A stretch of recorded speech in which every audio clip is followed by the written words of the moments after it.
Hola, Dios te bendiga, mi hermano. Qué bueno estar acá contigo ya. Estamos celebrando una semana después de la resurrección de Cristo. La semana pasada terminamos de celebrar la Semana Santa, la resurrección gloriosa de Jesús. Y bueno, una de las cosas que queremos estar compartiendo con ustedes es una demostración, es decir, una serie de argumentos acerca de por qué creer en Jesús. Y esta es la segunda parte. Este es nuestro segundo video. El primer video, ¿por qué creer en Jesús?, está en nuestro canal. Por favor, chequéalo por ahí abajo, revísalo ahí en nuestra lista de canales. No olvides suscribirte, darle like al video, compartirlo con tus amigos. Así que bueno, empezamos. Recuerda, ¿por qué creer en Jesús? Segunda parte. Y no sé si usted está al tanto de lo que está pasando en los canales internacionales. Ahora mismo, hace poco estaban dando la noticia de que en Israel coronaron a un nuevo Mesías, coronaron a un nuevo rey de los judíos. Y esta noticia conmovió al mundo de las noticias, a las redes de prensa, a las agencias de prensa internacional. Todo se movilizó para luego darse cuenta que era toda una farsa. Habían grabado a una persona que era otra persona, mezclaron un artículo con el otro y todo aquello fue un fiasco tremendo. Sin embargo, la realidad es esa. Todavía en Israel están esperando al Mesías que dice la Biblia. Y bueno, obviamente, si tú estás al tanto de esto, ellos tienen esta necesidad porque la nación está atacada por todas partes, tienen una inestabilidad, creo que van por su quinta elección, sin ponerse de acuerdo en quién va a dirigir el país. En 2 años ha sido una inestabilidad política bastante seria en medio de todos los conflictos que tienen, y ellos tienen necesidad de ese Mesías.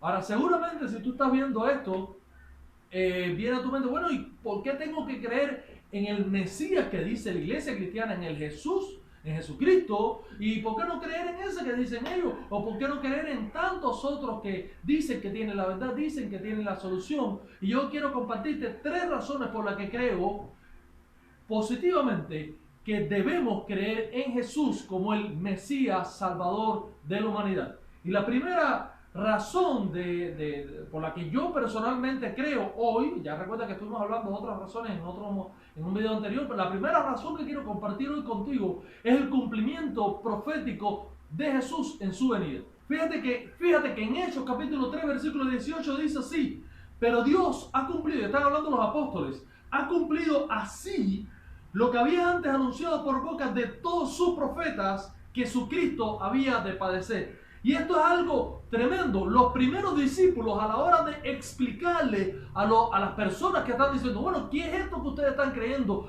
¿Qué es lo que ustedes están diciendo? Ellos decían, nosotros les estamos hablando que Jesús viene a hacer el cumplimiento de lo que Dios había dicho por boca de todos sus profetas. Y los que estaban allí eran testigos fieles de que ya Jesús era un cumplimiento de algo que se había estado diciendo durante cientos de años en la revelación de los oráculos de Israel, de los profetas inspirados por Dios, llenos del Espíritu Santo, los profetas de Dios en Israel.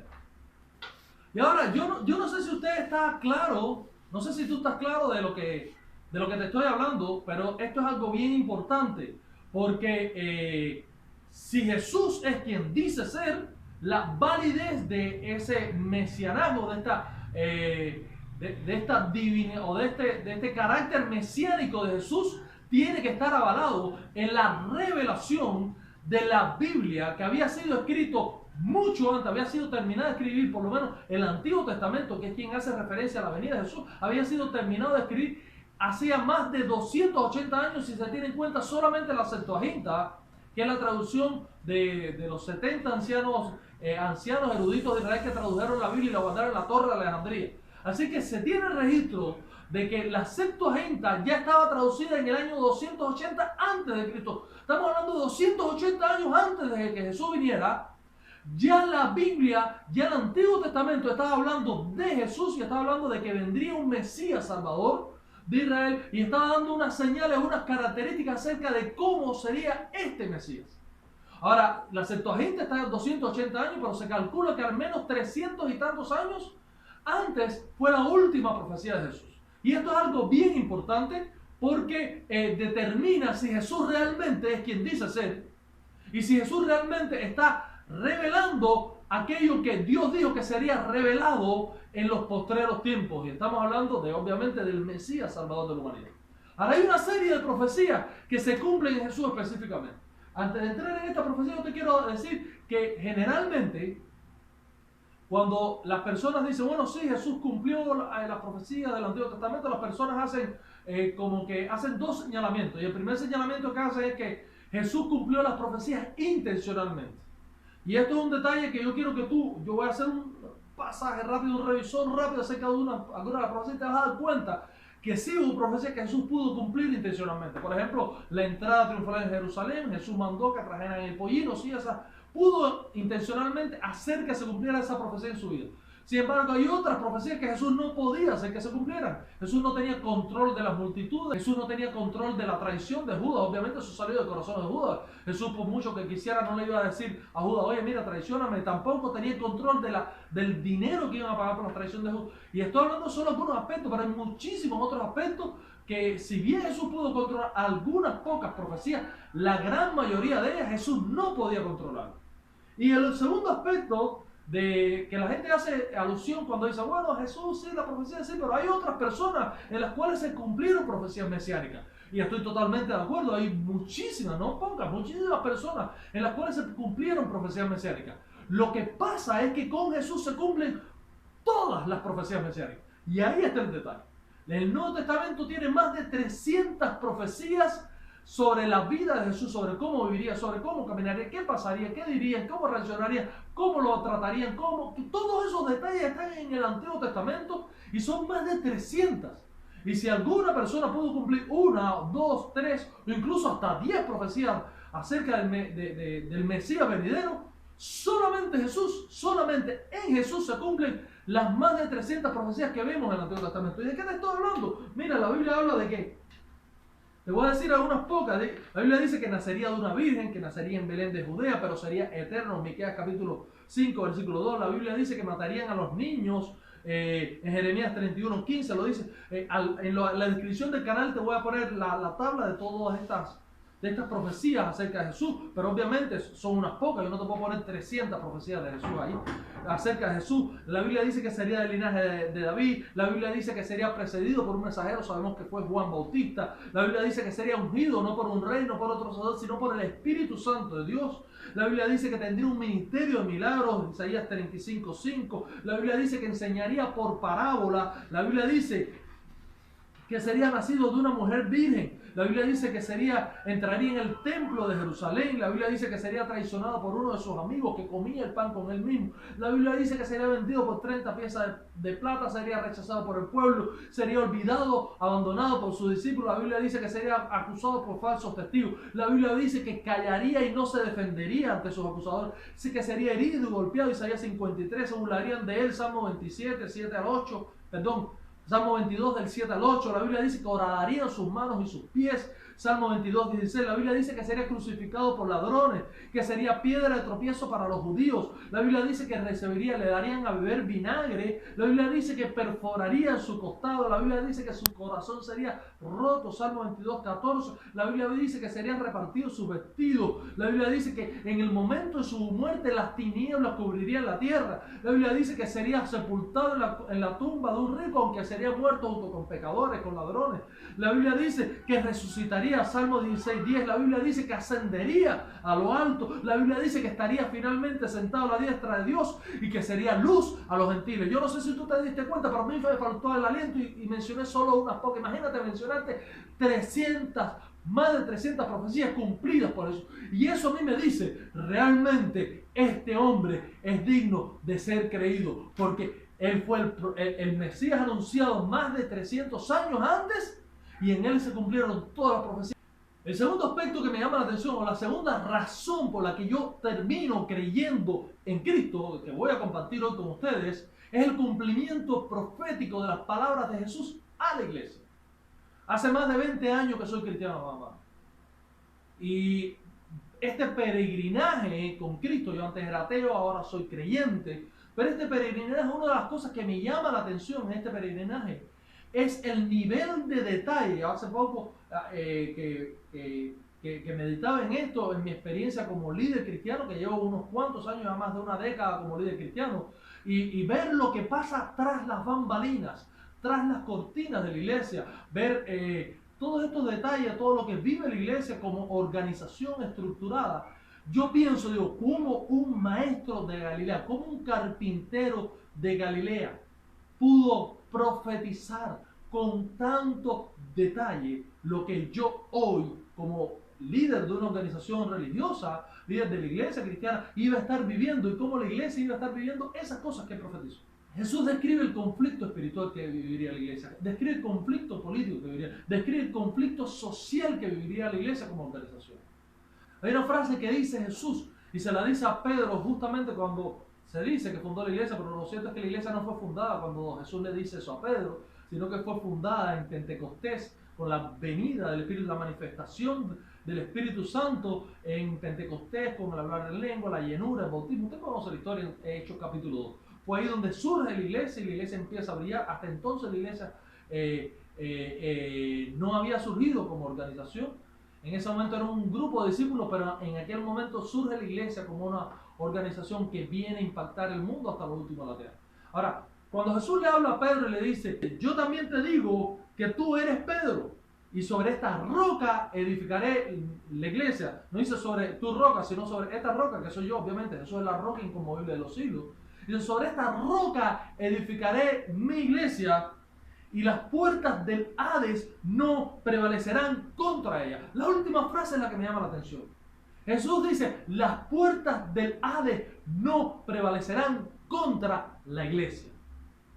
Y como usted sabe, hay muchos pasajes de la Biblia que lo dicen. La Biblia dice, en varios pasajes de la Biblia dice que la iglesia será perseguida, que la iglesia los cristianos traicionarán a los cristianos, los cristianos, vamos a decirlo correctamente, los cristianos traicionarán a los verdaderos cristianos, se entregarán unos a otros, que habrán falsos profetas, que habrán falsos pastores, que se entregarán unos a otros, que los perseguirán, que incluso habrá personas que matarán a los cristianos creyendo que sirven a Dios. La Biblia habla de tantas cosas. Yo cuando leo en la Biblia la historia, las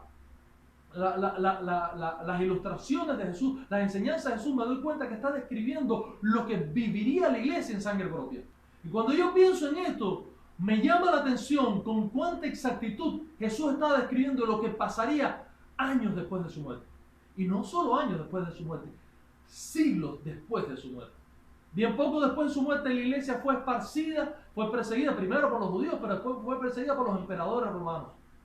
Y durante cientos de años han habido reyes, emperadores, gobernantes, presidentes, sultanes, personas, imperios de todos los tipos que han perseguido a la iglesia con el fin de apagarla. Usted lo sabe, recientemente veíamos las noticias donde veíamos como el Estado Islámico decapitaba a cristianos allá en las playas de allá del Medio Oriente, porque no se decidían a negar a Cristo y abrazar el islamismo. ¿Y cuánta fe? ¿Qué tiene que haber hecho Cristo para que estas personas se decidieran a creerle a Cristo a pesar de enfrentar a la muerte? Hace poco veía como Boko Haram allá en Nigeria está persiguiendo a las personas, a los cristianos, está quemando iglesias y raptando muchachas. ¿Para qué? Para exaltar su islamismo por encima de las cosas. Y eso desde ese punto, pero el ateísmo también ha perseguido a los cristianos. El cristianismo, los cristianos han sido crucificados, esclavizados, violados, quemados vivos, descuartizados, han sido maltratados de tantas maneras, han sido perseguidos, han tenido que esconder desde las catatumbas de Roma hasta allá, han tenido que predicar en lugares ocultos. Nosotros lo sabemos acá en Cuba, incluso el cristianismo ha vivido momentos difíciles donde no ha sido bien visto la predicación del evangelio, se nos ha acusado de proselitistas. Sin embargo, a pesar de todo, a pesar del despliegue de tantos ejércitos, de tanta inteligencia, de tantas planificaciones para aplastar a la iglesia ha salido adelante. Y eso, para mí, amados hermanos, me llama la atención, porque Jesús lo había dicho, las puertas del Hades no prevalecerán contra el empuje de la iglesia.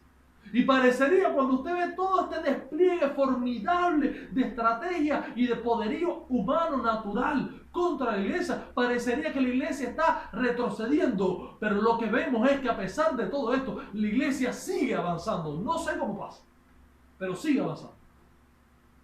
Lo cierto es que los imperios pasan, ya no está el imperio romano, ya no está el imperio chino que perseguía a la iglesia. Ya no está el imperio, el imperio que no voy a decir nombre para no buscarme problemas, usted me entiende. Ya no están estos gobiernos que persiguieron a la iglesia y la iglesia sigue estando. Cualquier otra organización humana que hubiese recibido, no todo, la mitad, no, la décima parte de la persecución, del despliegue de fuerzas que ha recibido la iglesia hubiese desaparecido, y muchos han desaparecido. Pero la iglesia sigue firme y sigue creciendo. Lo que empezó como 12 personas que eran perseguidas, escondidas en Jerusalén, hoy es una organización mundial, no una organización, son miles de organizaciones, millones de organizaciones que en todas partes del mundo, algunos lugares abiertamente y en otros lugares escondidos, siguen predicando el evangelio del Cristo glorioso que murió en la cruz del Calvario y resucitó al tercer día para dar salvación a todo el que cree en él. Eso para mí es la segunda razón que hoy comparto con ustedes, por la que creo que Cristo es digno de toda mi confianza. Lo que Él dijo, a pesar de toda lógica, se sigue cumpliendo hoy en día.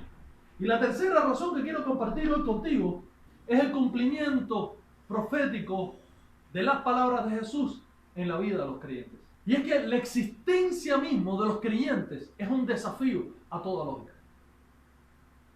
Cuando usted lee los evangelios, usted se sorprende del nivel de detalle con el que Jesús habla de sus seguidores. Y no está hablando solamente de los seguidores en aquella época, está hablando de seguidores de hoy en día. Cuando yo leo el Nuevo Testamento, las palabras de Jesús me impactan con cuánto nivel de detalle Él describe que habría cristianos que no serían cristianos dentro de la iglesia. Yo leo la parábola del trigo y la cizaña y digo, wow, Señor. Es verdad, tú lo dijiste y está pasando. Cuando veo en la Biblia y veo la parábola del sembrador, viene a mi mente y digo, Señor, ¿con cuánto nivel de detalle describiste cómo reaccionaría el mundo? Y no solo en aquella época, en aquella ciudad de Palestina, en aquella tierra de Israel, estarían rechazando tu mensaje, sino hoy, 2000 años, con ese mismo nivel de detalle, describiste cómo reaccionarían las personas a la predicación del Evangelio. Cuando leo el Sermón del Monte, veo que hablaste ahí del amor al dinero, hablaste de la ansiedad, hablaste del afán, hablaste de los pacificadores, hablaste de los que tienen hambre y sed de justicia. Y estoy viendo que son cosas que pasan en lo profundo del corazón del creyente y tú las describiste con lujo de detalles. Leer la Biblia y verme reflejado en ella, digo, Señor, el cumplimiento profético de tu descripción a mi corazón hace tantos años me hace creerte a ti por encima de todo. Ya lo dijeron los profetas en 2 de Pedro capítulo 1 versículo 16. Los apóstoles lo decían de la misma manera que lo estoy diciendo yo. Decía Pedro, porque no os hemos dado a conocer el poder y la venida de nuestro Señor Jesucristo siguiendo fábulas artificiosas, sino como habiendo visto con nuestros propios ojos su majestad. Ellos le decían, Pedro decía, mira, yo no te estoy diciendo algo que me dijeron, yo te estoy diciendo algo que he experimentado yo en carne propia. Juan, el apóstol, el discípulo amado, dijo, lo que era desde el principio, lo que hemos oído, lo que hemos visto con nuestros ojos, lo que hemos contemplado, lo que palparon nuestras manos, tocante al verbo vida, lo que hemos visto y oído, eso os anunciamos para que también vosotros tengáis comunión con nosotros. Y nuestra verdadera comunión es con el Padre y con su Hijo, Jesucristo. Y muchas personas piensan que el cristianismo es una filosofía, es una doctrina, es como una organización social donde repetimos unos a otros y nos transmitimos enseñanza de generación a generación. Y así es como la iglesia ha sobrevivido todos estos años y están muy equivocados. Porque el cristianismo no es eso. El cristianismo es un impacto glorioso, es un choque tremendo de uno por uno, cada creyente con el Cristo de la gloria. ¿Por qué estamos hablando de Cristo? Lo decíamos la semana pasada, no solo murió porque tantos líderes religiosos han muerto, sino que resucitó. Ese Cristo que nosotros creemos no es un recuerdo al que respetamos, honramos, veneramos, sino una persona viva que tiene una relación viva y real con cada creyente. Toda aquella persona que viene y se acerca al Cristo de la gloria, Él le abre la puerta. Jesús dijo, el que a mí viene, yo no le echo fuera. La palabra que Jesús le dijo a la samaritana, a la mujer samaritana, le dijo: el que bebiere del agua de este pozo volverá a tener sed, pero el que bebe del agua que yo le daré no tendrá sed jamás. Está describiendo lo que nosotros los cristianos experimentamos, no solo en Cuba, sino en Bolivia, Ecuador, Perú, China, Paraguay, Venezuela, Estados Unidos, Canadá, Australia, en Malasia, en Irán, en Irak, en Israel, en cualquier parte del mundo, desde el polo norte hasta el polo sur, de oeste a oeste, donde quiera que una persona se acerque al Cristo de la gloria y bebe del agua gloriosa que Cristo nos da, nunca más tiene sed. Y es que nosotros lo sabemos. Los que hemos tenido, incluso no hay que ser rico para experimentarlo. Incluso los más pobres hemos tenido un momento en que hemos dicho: oye, estoy totalmente satisfecho. Todo lo que quería, naturalmente, materialmente, físicamente, psicológicamente, lo tengo. Y son esos instantes de la vida que deberían ser instantes de felicidad. Y llegan en ese momento a nuestra mente las palabras, quizás no con la misma palabra de Salomón, sino con nuestras propias palabras: falta algo. Salomón le decía al placer: me enloquece. Y es que falta algo, porque el agua de este mundo nos sacia. Entonces, cuando chocamos con este Cristo glorioso, el Cristo de la gloria, entonces quedamos satisfechos y decimos: esto es lo que mi alma anhelaba. Esta es la perla preciosa, es el tesoro que tanto busqué. Mi tercera razón, la primera razón, es como Jesús cumple en sí mismo todas las profecías del Antiguo Testamento. Todas las cumple en sí mismo. Más de 300.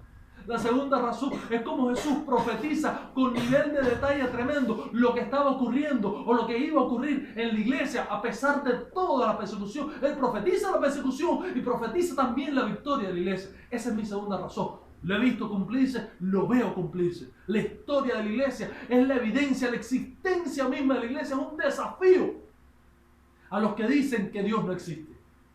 Si Dios no existe, ¿cómo ha podido la iglesia sobrevivir? Y la tercera razón es lo profundo de mi alma, donde ni tú ni nadie puede ver. Yo te digo, en lo profundo de mi alma, Cristo cambió mi vida. Yo antes era ciego y ahora veo. ¿Cómo puedes argumentar contra eso?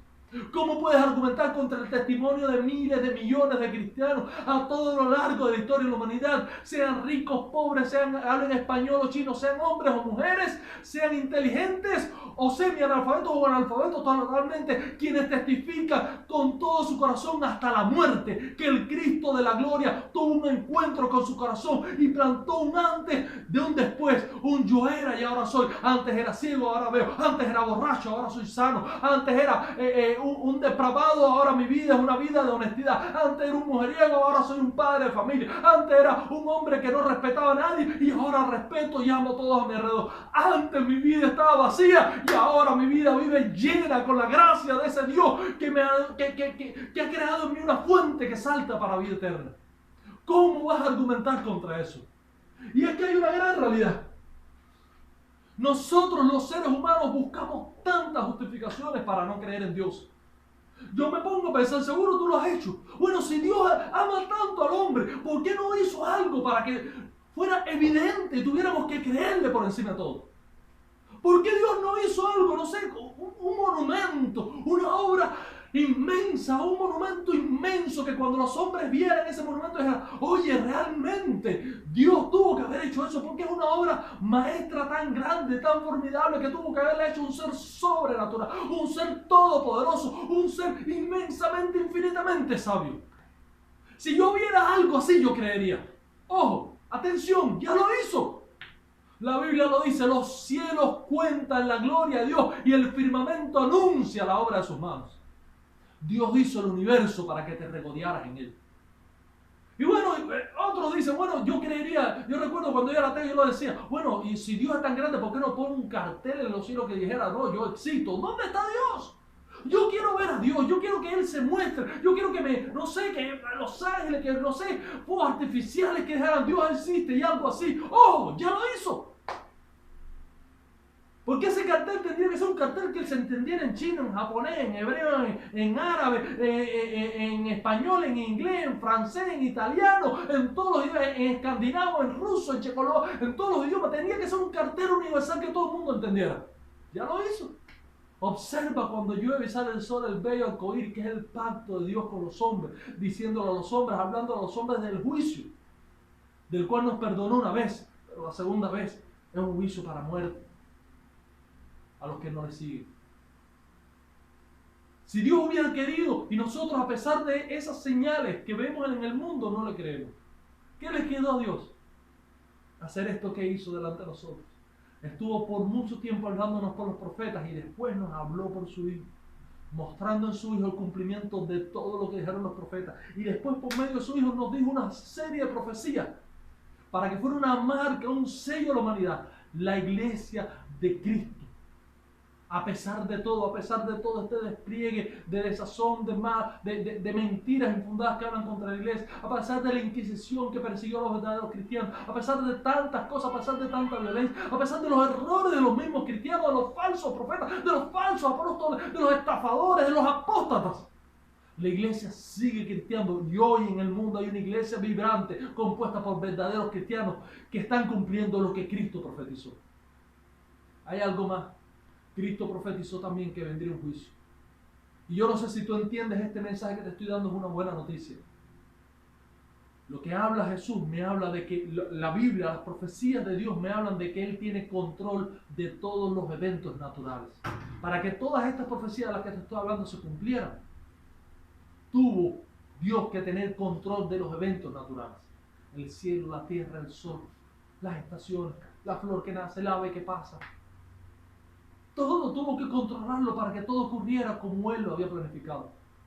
Para que las profecías de Dios fueran real, Dios tuvo que tener control no solo de la naturaleza, sino de nosotros mismos, de los hombres. La Biblia dice que Él pone y quita reyes.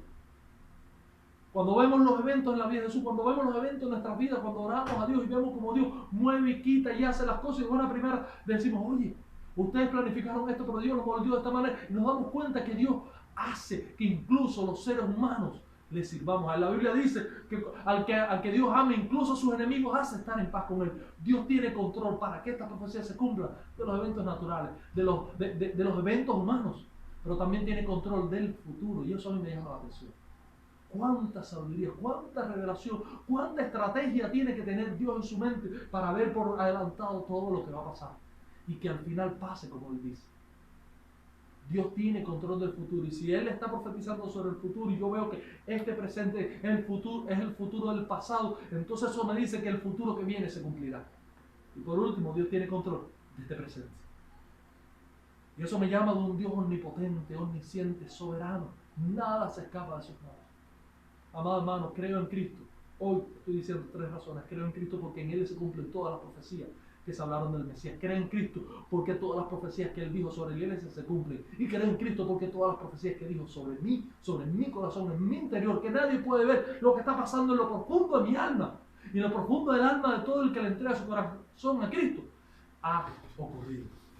Yo te animo, hermano, a que entiendas una cosa. Hay un mensaje de buena noticia. Sí, hay un infierno. Sí, hay un juicio venidero, Jesús lo profetizó. Entonces será el lloro y el crujir de dientes. Ten temor de Dios. La Biblia dice, porque de tal manera amó Dios al mundo, que ha dado a su Hijo unigénito para que todo aquel que en Él crea no se pierda, mas tenga vida eterna. Porque no envió Dios al mundo para condenarlo, sino para que el mundo sea salvo por Él. Y este es el mensaje de buena noticia. Ahí sí hay una condenación, pero hay una esperanza. Dios envió a Jesucristo para que fuera salvo. Entrégale tu corazón a Cristo Jesús. Cree a Cristo Jesús. Arrepiéntete, póstrate ante Cristo Jesús ahí donde estás. Cierra tus ojos y dile, Señor, toca mi corazón, revélate a mi vida. Yo quiero seguirte a ti. Y entonces ten un encuentro glorioso con ese Cristo. Ten ahí en lo profundo de tu alma aquel momento en que rindes tu alma y ese Cristo de la gloria te transforma. Conmigo pasó hace más de 20 años cuando Él transformó mi vida de un ateo incrédulo a un creyente apasionado. Y no lo hizo convirtiéndome en un seguidor fanático. Me hizo envolviéndome con sus lazos de amor, amándome cuando ni yo mismo me amaba, entendiéndome cuando ni yo mismo me entendía, cumpliendo en mí todo lo que Jesús dijo que iba a pasar. Que Dios te bendiga mucho, mi hermano. Dale like a este video, por favor, suscríbete, compártelo con tus amistades y síguenos para más en nuestro canal de YouTube, Baluarte de Salvación.